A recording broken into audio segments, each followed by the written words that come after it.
So, should you be weighing yourself every day? There's kind of a few different schools of thought on this. Personally, the way that I look at it is that if you're tracking your weight, you got to pick a system and stick to it. So if you want to weigh yourself every day, weigh yourself every day.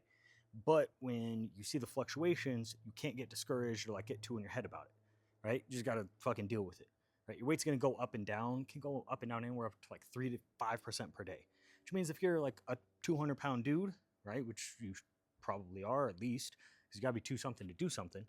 If you're 200 pounds, like that means that you could be going up or down up to 10 pounds a day, just based off of hydration, how much you eat, whether you took a shit, all that kind of stuff, right? So these huge fluctuations will happen. So if you're gonna weigh yourself every day, just track it and see like what the trend is, right? Or you just weigh yourself like 2 times a week, 3 times a week, and again, find the average. However many times per week you are gonna weigh yourself, find that average, and then that will let you know whether or not you're making progress or not, right? If your average week over week is moving in the right direction, great, right? If it's not, well, then you got a problem.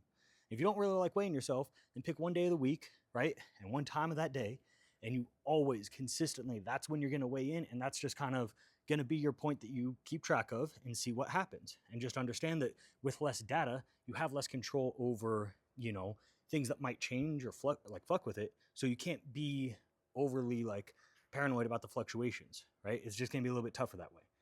Pick what system works for you, figure it out, and then just put it to work.